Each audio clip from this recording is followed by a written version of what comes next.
Hola, en esta ocasión vamos a hablar sobre el estudio de tiempos cronometrados. Hemos estado hablando a lo largo del curso sobre los temas de ergonomía y sobre los temas de diagramación. Continuando con el tema de estudios cronometrados, lo primero que tenemos que definir es ¿qué es esto? Y lo podemos definir como una técnica para definir o determinar con la mayor exactitud posible el tiempo necesario para llevar a cabo una tarea determinada. Esto termina por ser muy importante porque va a ser la pauta para determinar la capacidad de producción que tenemos dentro de un sistema. Como objetivo final, un estudio de tiempos con cronometrados tiene el establecer u obtener el tiempo estándar de la operación, considerando desequilibrios, defectos de información, reprocesos, averías, falta de materiales, bajo desempeño, mal diseño del proceso o inclusive mal diseño del método. Todos estos elementos que estoy señalando, que estoy comentando, afectan a lo que viene a ser el tiempo que vamos nosotros a cronometrar. Pero no es la finalidad última esta cronometración, sino el establecimiento del tiempo estándar. Es decir, bien, para la realización de la tarea, ¿cuál es el tiempo que te vas a tardar? Y esto es benéfico, como lo dijimos, para la mejora de procesos, para posteriormente simular estos procesos. ¿Cómo hacemos un estudio? Y aquí es donde nos vamos a enfocar y básicamente esto es de lo que vamos a hablar en esta sesión. Lo primero, tenemos una fase de preparación, ¿verdad? Donde lo que hacemos es estar listos para la cronometración. Luego viene la fase de ejecución, ¿sí? Propiamente tomamos los tiempos, valoramos de acuerdo a la información que recibimos, hacemos un análisis previo. Determinamos los suplementos que identificamos dentro del proceso para posteriormente terminar con la definición del tiempo estándar. Entonces, resumiendo muy rápido, preparamos, ejecutamos, valoramos, establecemos o definimos suplementos y finalmente establecemos cuál es el tiempo estándar. Dentro de la fase de preparación, tenemos que validar la operación, ¿sí? ¿Cuál es el proceso que vamos a llevar a cabo? Conocerlo previo a cuando ya vayamos a hacer la cronometración. Después necesitamos conocer al trabajador, la habilidad promedio del mismo, su cooperación y trabajo en equipo, su temperamento y su experiencia. Esto lo podemos hacer a través de simple observación del proceso y diálogo, evidentemente, con respecto al personal. Y también, dentro de la fase de preparación, debemos considerar el método de trabajo normalizado, que es el método establecido. La fase de preparación básicamente es conocer aquello que posteriormente vamos a medir. Durante la ejecución, registramos la información de la operación, dividimos la operación en elementos y cronometramos. No vamos a medir procesos completos, sino segmentos de proceso. Cuando hablamos de registrar, necesitamos conocer las operaciones que se llevan a cabo. Y para esto es muy útil lo que ya estuvimos cubriendo en este curso. Los diagramas de flujo, los diagramas de proceso, el diagrama hombre-máquina, el bimanual, ¿verdad? Y recordemos, el tipo de diagrama utilizado dependerá del tipo de operaciones que se realizan en la zona de trabajo. Cuando hablábamos de diagramación, decíamos, tenemos que conocer los tipos de diagramas, por lo tanto hay que aplicarlos todos, siempre, aun y cuando no sean los más adecuados para el tipo de operación.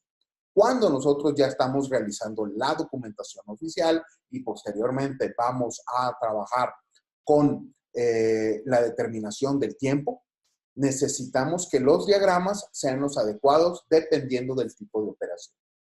También tenemos que definir el inicio y término de la operación. Básico para poder cronometrar. Cuándo inicio y cuándo termino de medir el tiempo, ¿sí? Identificar muy bien cuándo sucede esto.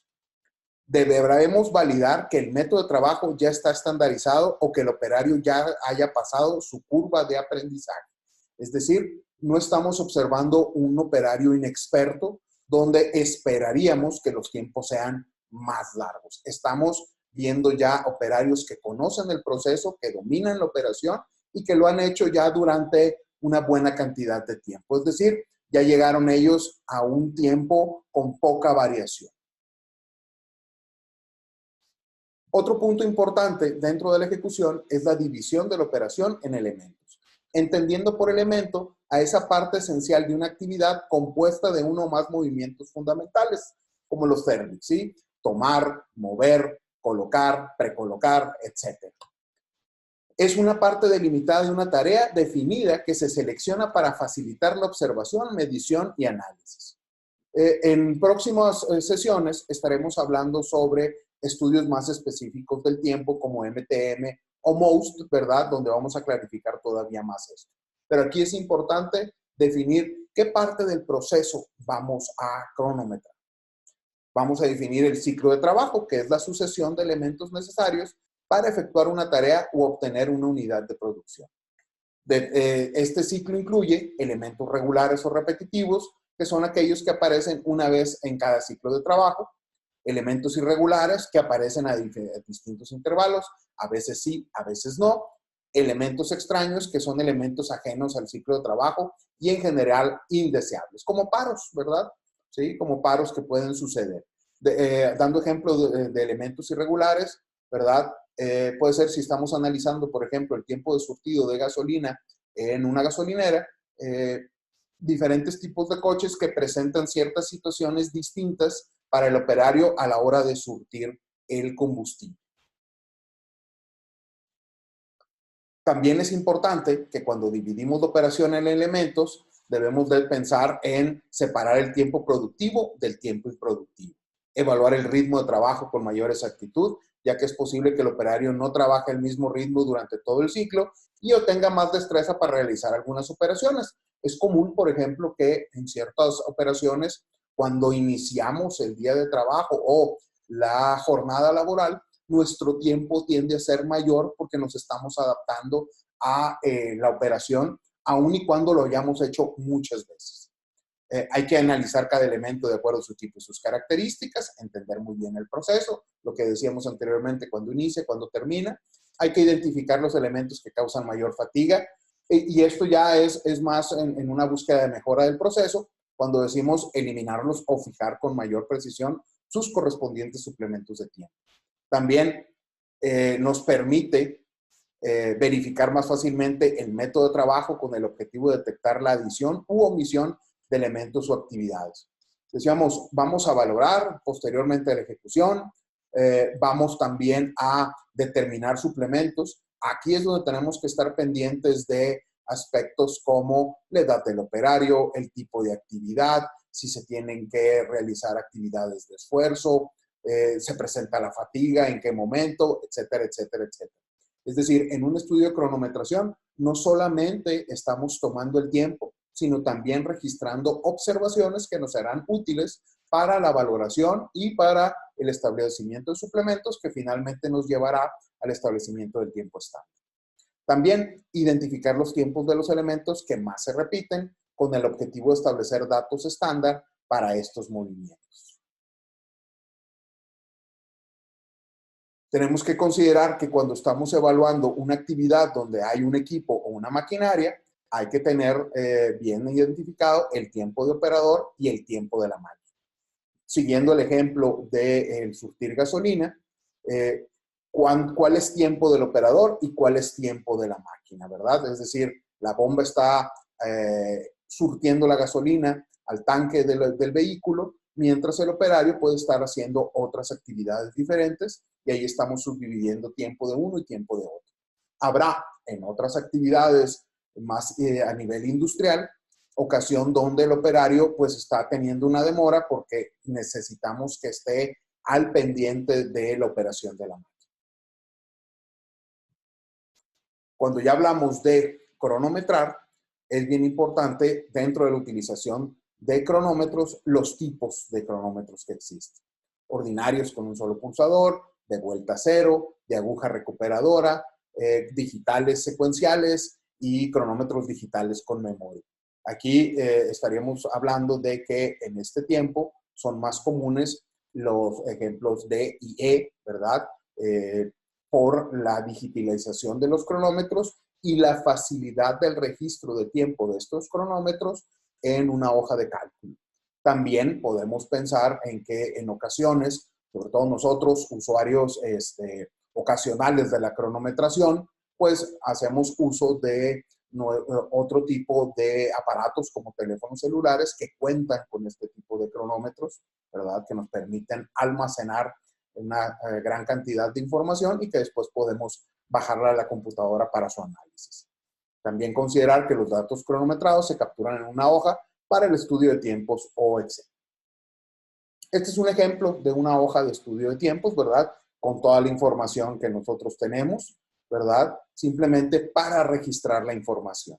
Pero es igual de válido que durante la ejecución tenerlo registrado en el aparato propiamente, ¿no? Si tenemos un cronómetro digital que permita el guardar los tiempos, pues sustituye un poquito a esta hoja. Pero sí es bien importante la información de la tarea, el departamento, la fecha, la hora. De pronto estamos buscando encontrar algunas situaciones en horarios que no son los más adecuados. Es decir, hay procesos donde es necesario la toma de tiempos durante el horario pico, ¿verdad? El horario de mayor exigencia o mayor demanda de la actividad. Y si no lo hacemos en este horario, pues vamos a estar nosotros manejando una información incorrecta. Pero en general, este sería un formato que presenta cómo registrar los tiempos. Muy bien. ¿Cuántos datos necesitamos para un estudio de tiempos cronometrados? Y esta es una pregunta que tenemos que contestar al inicio de nuestro estudio, ¿verdad? Siempre se nos ha dicho, sobre todo si hemos estudiado un poco de estadística en el pasado, que a partir de 30 datos tenemos ya nosotros capacidad de decir algo estadísticamente sobre ese conjunto de datos. La verdad es que entre mayor tiempos es mejor, pero siempre hay que definir una cantidad específica, que no sean ni demasiados ni muy pocos, ¿verdad? Que nos permitan a nosotros encontrar este tiempo estándar que nos va a servir para cálculos de tasas, razones de producción, tasas de productividad, estudios de simulación, etc. Por ejemplo, hablando de ciclos a cronometrar, el método tradicional nos dice, primero tomo una muestra, ¿verdad? 10 lecturas si los ciclos son menores a 2 minutos y 5 lecturas si los ciclos son mayores a 2 minutos. Aquí ya estamos estableciendo es cuánto se tarda tradicionalmente esto, ¿verdad?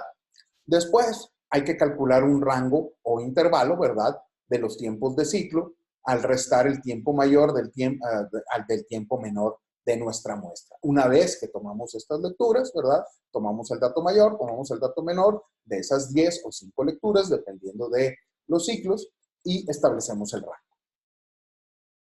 También calculamos un promedio de todas esas lecturas y finalmente definimos lo que se llama el coeficiente de rango y la media, ¿verdad? Que es dividir el rango, lo que obtuvimos en el primer paso, ¿verdad? De valor mayor menos valor menor, entre la media. Muy bien. Continuando con el orden, ¿verdad? Vamos a la valoración del trabajo. Y la valoración del trabajo tiene como función la valoración del ritmo del mismo. Esto es, determinar a partir del tiempo que invierte el operario observado, el tiempo estándar que un trabajador calificado promedio puede mantener al realizar una tarea, con lo cual se podrán calcular indicadores de productividad que sirvan de base para planificar y controlar la producción. Es decir, lo que ya habíamos dicho, ¿no? Vamos ahora a valorar esta información. Cuando hablamos de valoración, es muy importante considerar el desempeño tipo, es decir, un benchmark a través del cual vamos a juzgar si el trabajo que nosotros estamos midiendo tiene una característica u otra distinta. Y este desempeño tipo le llamamos a el rendimiento que se obtiene naturalmente y sin forzarse, ¿sí? Que los trabajadores calificados están efectuando. Como promedio de la jornada o turno, siempre que conozcan y respeten el método especificado y que se los haya motivado para aplicarse. Dicho de otra forma, un operario en condiciones normales, en condiciones reales, que sabe el trabajo que va a hacer, que lo ha hecho varias veces y podemos confiar que la información que vamos a obtener es la mejor. Existen técnicas de valoración. Vamos a explicar la escala británica. También existe el sistema de nivelación.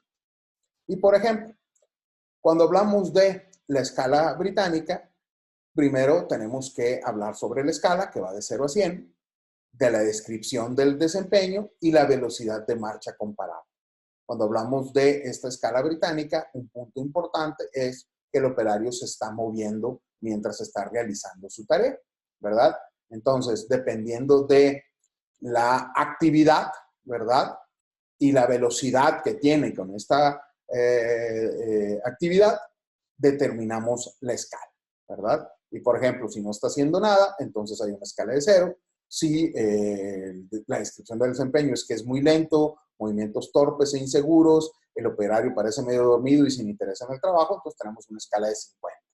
Si es constante, resuelto sin prisa, como de operario no pagado a destajo, pero bien dirigido y vigilado, parece lento, pero no pierde tiempo adrede mientras lo observan, entonces es una escala 75. Cuando lo tenemos como activo, capaz, como un operario calificado medio, pagado a destajo, logra con tranquilidad el nivel de calidad y precisión fijado, entonces decimos está trabajando al 100. Cuando está haciéndolo muy rápido, el operario actúa con gran seguridad, destreza y coordinación de movimientos muy por encima de las del operario calificado promedio, entonces tenemos que supera el 100 y le ponemos una calificación de 125. Y si es excepcionalmente rápido, con concentración, esfuerzo intenso, sin probabilidad de durar por varios periodos, una actuación de virtuoso, solo alcanzada por algunos trabajadores sobresalientes, entonces estamos en una escala de 150. ¿Sí? Mucho tiene que ver la observación, ¿sí? Va a ser muy difícil que califiquemos la velocidad propiamente, pero la descripción del desempeño creo yo que es clara, ¿verdad? Para poder valorar esta actividad, ¿no? Desde 0 hasta 150. Un concepto importante a hablar cuando estamos midiendo operadores es la habilidad y la definimos como el aprovechamiento al seguir un método dado. El observador debe de evaluar y calificar dentro de 6 clases la habilidad desplegada por el operario, ¿sí? Tenemos que observar cómo, ¿sí?, puede seguir un método establecido un operario. Y va desde lo muy malo, ¿verdad?, hasta el ser tremendamente hábil.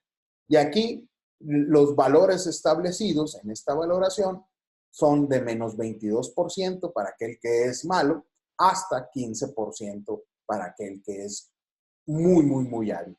Los valores intermedios, pues, se pueden definir a partir de este rango. Otro aspecto importante es, junto con la habilidad, es el esfuerzo. Y lo definimos como una demostración de la voluntad para trabajar con eficiencia. El esfuerzo es representativo de la velocidad con que se aplica la habilidad y es normalmente controlado en un alto grado por el operario, ¿sí? Que nosotros observemos, ¿sí?, cómo el operario nos demuestra esa voluntad por trabajar con eficiencia. Cuando hablamos de consistencia, hablamos de el grado de variación en los tiempos transcurridos entre los mínimos y los máximos en relación con la media, juzgado con arreglo a la naturaleza de las operaciones y a la habilidad y esfuerzo del operador.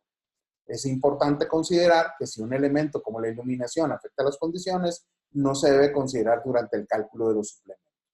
Todas estas cuestiones son para calcular los suplementos que van a aumentar o disminuir el tiempo que va a tardar una operación. Y para simplificar, la consistencia es la capacidad que tiene un operario de repetir las actividades en un mismo tiempo con la misma habilidad y el mismo esfuerzo.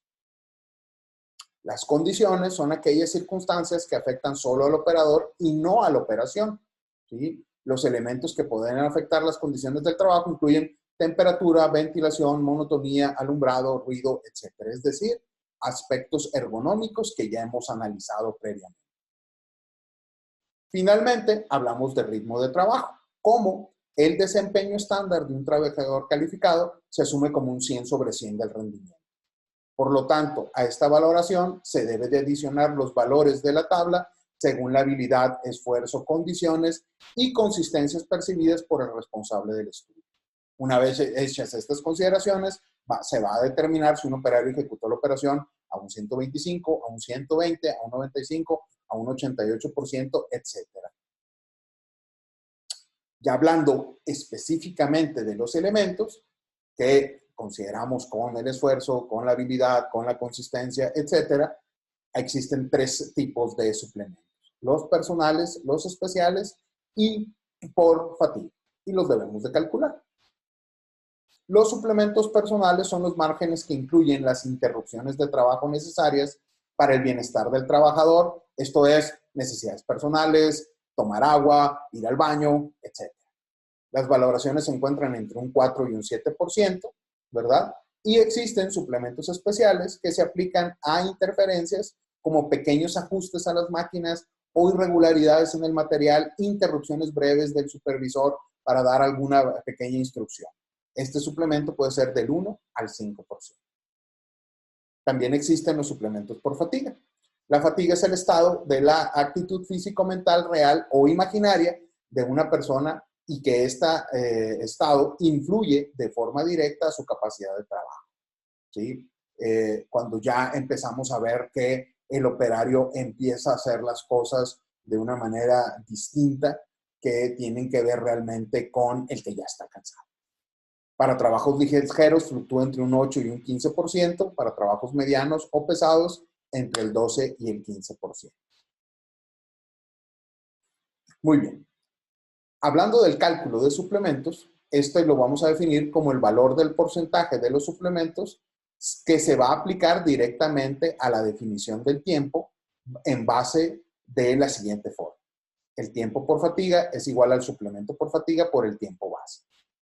Y el tiempo suplementario, suma de suplementos personales y especiales, por el tiempo base. Es decir, un tiempo extra que el operario puede llegarse a tomar para la realización de una actividad, una parte por fatiga y otra parte por suplementos. ¿Qué tipos de suplemento existen? Como ya los habíamos comentado, hay suplementos por descanso, ¿verdad? Por fatiga básica, la normal de cualquier actividad, hay que adicionar un 4%. Por necesidades personales un 5%, suplementos por contingencias o por eventualidades 6%, por política de la empresa no existe, lo mismo que para suplementos especiales. Este es un ejemplo de cómo podrían calcularse y el total de los suplementos es un 15%. ¿Sí? El tiempo estándar, ¿cómo se determina? Es el tiempo base más los suplementos por fatiga, personales y especiales y se expresa en minutos. En el cálculo de piezas por hora se indica la cantidad de números enteros. Por ejemplo, digamos que el tiempo base son .630 minutos, ¿sí? No establece aquí la filmina la unidad, pero vamos a decir que estamos hablando de minutos, ¿sí? .630, sin tiempo por fatiga, con 12% de tiempo suplementario, ¿verdad? 7% de cuestiones personales, 5% de especiales, para un total de un 12%, ¿sí? Esto nos da multiplicado ese 12% por .630, nos da un .076 y nos da un nuevo tiempo estándar de .706. Al final podemos realizar, con más información desde luego, determinamos que las piezas por hora pueden ser de 85. Muy bien. Como último tema de este video, vamos a hablar un poco sobre lo que es la curva de aprendizaje, ¿verdad? Cómo un operario empieza en un cierto nivel de desempeño y cómo va subiendo ese desempeño a lo largo del tiempo. La curva de aprendizaje es una línea que muestra la relación existente entre el tiempo o costo de producción por unidad y el número de unidades de producción consecutivas y describe el grado de éxito obtenido durante el aprendizaje en el transcurso del tiempo. Por ejemplo, esta es una curva de aprendizaje que después de 12 ciclos se estabiliza, ¿sí? Empieza en un tiempo de 1.2, digámoslo, de acuerdo a la escala de la gráfica, y cómo a través de los diferentes ciclos, ¿verdad? O el número de unidades producidas en este caso, va bajando ese tiempo, ¿no? Entre más repito, ¿verdad? La actividad, entre más unidades produzco, ese tiempo se va acercando a una constante. ¿Sí? Y las diferentes fases que vamos pasando desde la resistencia y frustración, la incompetencia, hasta que ya llegamos a una competencia razonable. ¿Sí? Y como hacia el final del gráfico ya estamos produciendo sin variación considerable. ¿Ok? Y bueno, hasta aquí dejamos esta presentación.